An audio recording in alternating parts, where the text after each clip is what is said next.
আমরা এবার আমাদের টুলবারের যে 3D টুলস সমূহ রয়েছে সেই 3D টুলস সমূহের সাথে পরিচিত হব। আমরা আমাদের আগের লেসনে দেখেছি কিভাবে একটি 3D অবজেক্ট ফটোশপে ইম্পোর্ট করা যায়, অর্থাৎ কোনো একটি 3D ফাইল থেকে কিভাবে আমরা একটি নতুন 3D লেয়ার তৈরি করতে পারি এবং সেটির ব্যবহার করতে পারি।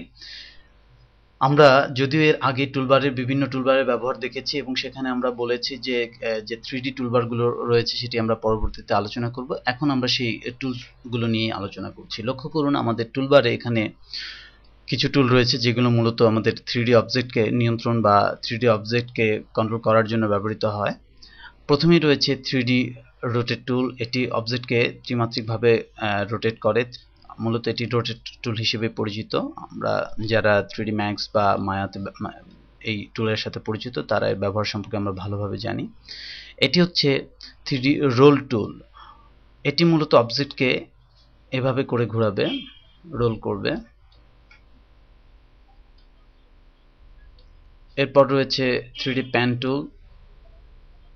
অবজেক্টকে যদি প্যানিং করতে চাই আমরা সেক্ষেত্রে এই টুলটি ব্যবহার করতে পারি আমরা।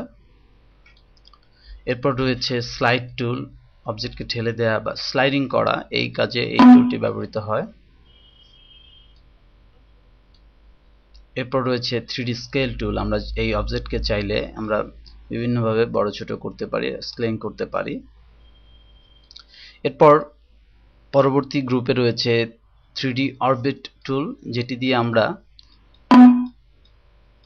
পৃথিবীকে বা কোনো একটি 3D অবজেক্টকে এভাবে ঘোরাতে পারি। এটি মূলত একটি ক্যামেরা টুলস।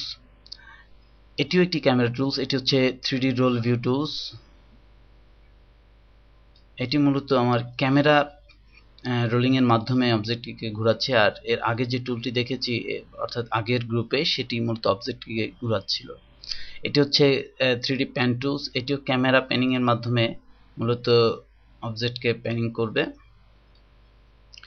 এরপর রয়েছে 3D ওয়ার্ক টুলস। এটিও ক্যামেরা টুলস, যেটি হচ্ছে আমরা ক্যামেরা নিয়ে কোনো একটি অবজেক্টের দিকে এগিয়ে গেলে বা সেখান থেকে যদি পিছিয়ে আসি তাহলে যে এফেক্টটি পাবো সেটি এটি দেখাবে। এবং পরবর্তীতে রয়েছে 3D জুম টুলস, যেটি ব্যবহার করে আমরা অবজেক্টকে জুম ইন এবং জুম আউট করতে পারি। এই সবগুলোই মূলত ক্যামেরা টুলস।